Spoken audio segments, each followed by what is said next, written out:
cuestioné cuando lo seguimos, ¿qué fue ayer? Yo le preguntaba, ¿pero de dónde sacaste esta información? Es que no te podía decir. ¿Eh? Él no te podía decir. Bueno, pero yo le preguntaba de algún documento oficial y él me dijo, no sé qué te refieres con un documento oficial. A ver, la realidad es que me dijo que había sido información que le había llegado a él, no sabía de quién. Entonces, esa es la situación medio complicada porque el propio César de Castro parecía no tener definido de dónde le había llegado la información. ¿Estarás de acuerdo? A ti te lo dijo. No, es que es justamente lo que dijo al juez. Es que, ¿de dónde sacó usted esa información? Están en las notas que me pasaron de las notas de la evidencia 3500. ¿Y quién escribió esa nota? Pues no sé. O sea, eso estaba en el documento. Y le dice, bueno, pues y es cuando el juez le dice, bueno, si el testigo está diciendo que no lo dijo y está bajo juramento, el testigo es a quien le vamos a creer. No lo dijo. Fin de la historia. De hecho, así lo dijo el juez. Fin de la historia. End of the story. Cambia de tema, regresa de Castro, cierra el punto. Yo entiendo hacia dónde fuiste y está bien, trataste de hacer un follow-up, pero al mismo tiempo en ese momento él no podía decir lo del sidebar porque no había sido liberado, porque no se liberan de manera inmediata. Entonces, esos sidebars se tienen que liberar después y ya después se logró conseguir el documento y es con base en eso que ya estoy contando esta historia.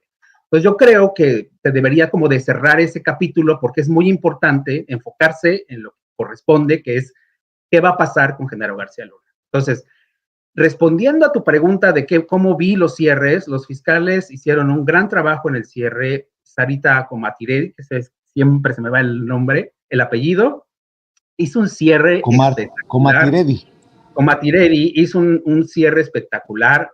Honestamente, duró 3 horas, lo cual muchos dicen, es que estuvo muy largo y aburrió al jurado. A ver, hay muchos procesos y son cierres muy distintos. En el juicio del Chapo, la fiscal se tardó más de un día en cerrar, o sea, nada más para que sepan. O sea, depende del proceso.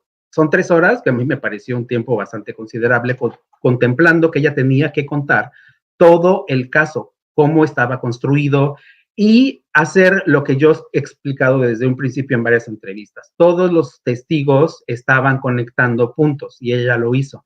Este personaje nos dijo esto y este lo corroboró. Este dijo esto lo corroboró. Con este agente de la DEA pudimos corroborar esto y conectó todos los puntos y era lo que el jurado necesitaba ver para decir por qué vi a un testigo acá y otro acá y lo que dijo porque justamente eso genera la unidad y ellos lo vieron.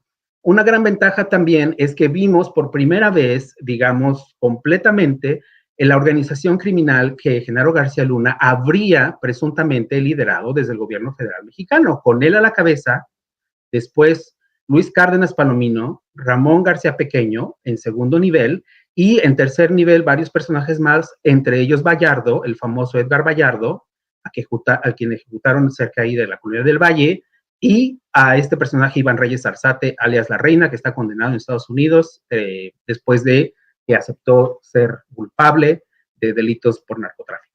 Entonces, están esos elementos, eso es muy bueno que se viera. También conectó por qué García Luna seguía viajando de Estados Unidos a México, si se supone que ya se había ido de México, pero si te vas de México viajas 2 veces o 3 a México por cualquier cosa familiar, pero no viajas, y enseña el calendario, no viajas de todo el año, de los 365, digo, voy a decir un número, no es exactamente ese número, pero para que se entienda, no viajas de los 365 días del año, 320 a México, pues te lo estás pasando en México. En realidad lo que haces es viajar a Estados Unidos, es a la inversa, ¿no? Entonces era lo que quería poner la fiscalía. César de Castro hace un muy buen cierre, con bastante, eso es parte de su trabajo, con bastante argumentos tramposos, que en el sentido de decir, mientras sí pueden creerles a los criminales que son criminales porque han robado, han matado, han secuestrado, han torturado, etcétera, etcétera, créanles eso, pero no les crean que mi cliente pues es culpable de algo que lo están acusando, ¿no? Entonces, y eso se lo dice después la fiscal que responde el discurso, que es Eddie Reed, y que le dice, pues bueno, o sea, no quiere aplicar doble estándar. Y me parece que al cierre ya final, cuando la fiscal Eddie Reed dice, pues disculpen que no les hayamos traído maestros de secundaria, porque difícilmente ellos podrían explicar cómo opera una organización criminal como un cártel de la droga. Entonces, pero les teníamos que traer estos personajes que saben que sí son delincuentes, que están pagando sus penas, que algunos no sabemos si van a obtener algún beneficio o no, que otros ya los obtuvieron y no van a tener beneficios adicionales, pero ellos conocían este asunto y básicamente un criminal puede reconocer a otro criminal. Entonces, creo que el caso cerró muy bien y Villa de Castro, después de este cierre de la fiscal Reed, pues no tan feliz como al principio que él había cerrado su testimonio. Entonces, hay que estar muy atentos mañana a lo que pidan. Yo creo que no es bueno ahorita adelantar ni decir. Obviamente yo tengo mis quinielas conmigo mismo, Jesús García. Tengo otro nombre, entonces me digo mi otro nombre. Tú estás ¿sí? Pero es interesante, ¿no? Claro, súper interesante. Y si me permites, para que el maestro Paco Cruz, autor de García